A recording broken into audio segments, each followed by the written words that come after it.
For today's video, we'll be splitting this into several parts. First being the introduction, the history of the air nomads, the culture and philosophy of the air nomads, and government structure. Hope you enjoy. The air nomads were a peaceful group of people known to have a great sense of humor and possess the highest level of spirituality among the four nations. They were by far the smallest nation, possessing a very small economy of limited agriculture. Even though they were a nomadic people, they generally resided within the four air temples in the four corners of the world. In the era of Rava, the ancestors of the air nomads lived off the element of air, which was given by the ancient lion turtles. Unlike people from other lion turtle cities, the first airbenders coexisted harmoniously with the spirits and demonstrated a great respect and understanding of spiritual matters. After lion turtles renounced their roles as protectors of mankind, the first air nomads went about to establish the air temples in all four corners of the globe. In the year 0 AG, under Fire Lord Zozan, the Fire Nation committed acts of genocide on the air nomad population, as it knew that their biggest obstacle in the quest for world domination would be the next incarnation of the Avatar, an airbender named Aang.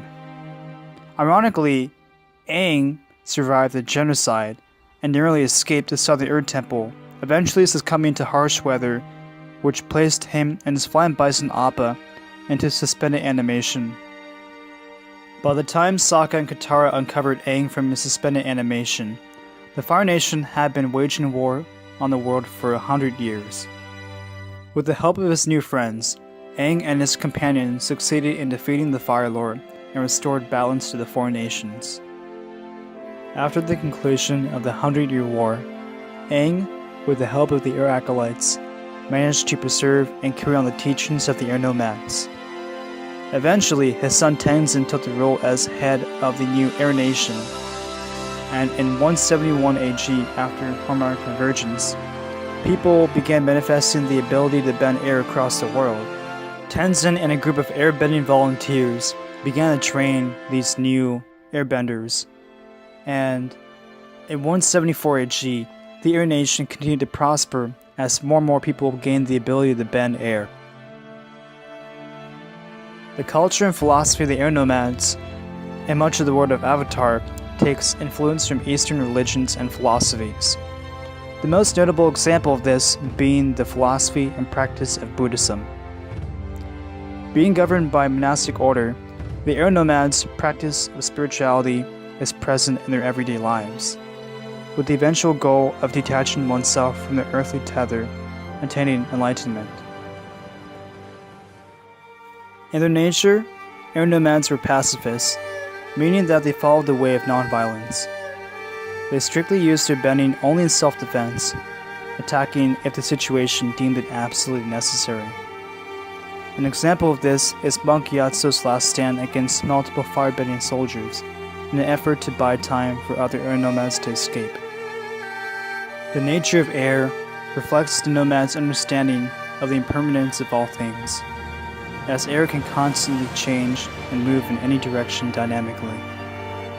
Their pacifist way of living is reflected through their style of bending, as instead of attacking with brute force, airbending redirects the attacks of their opponents, promoting the notion of avoiding unnecessary conflict.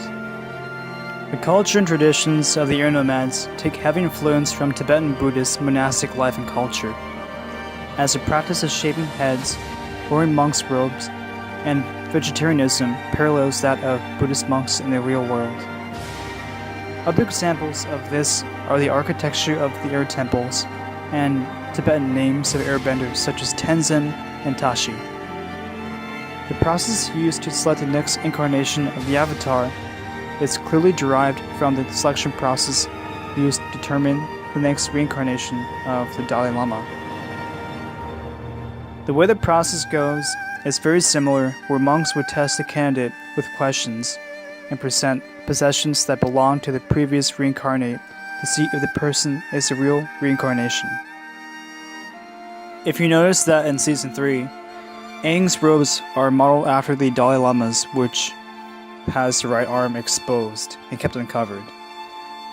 The tattoos that airbenders wear are a way of distinguishing an individual who has mastered the art of airbending, with Aang and his granddaughter Jinora being the youngest individuals to do so. For government structure, I'll be splitting this into 2 parts, the first being the air nomads before the air genocide, and the government structure of the air nation after the 100-Year War. The government of the air nomads was headed by the 4 Council of Elders, and they were also the religious authority of the air nomads. The government of the air nomads was split into 4 territorial divisions, which was split among the 4 Earth Temples. For the Air Nation, the government was headed by Tenzin, and before that, an Air Acolyte on the Council for Republic City. And the religious authority for the Air Nation are Airbending Masters. The Air Nomads had no overall capital, as they were split between 4 territorial divisions of the 4 Air Temples. Thank you so much guys for taking the time to watch this video essay. If you made it to the end of the video, please do subscribe if you want to see more of these video essays on Avatar: The Last Airbender and other videos relating to it. Anyway, I hope you guys have a great day. Watch some Avatar, reminisce about the past, and stay true to yourself. Goodbye.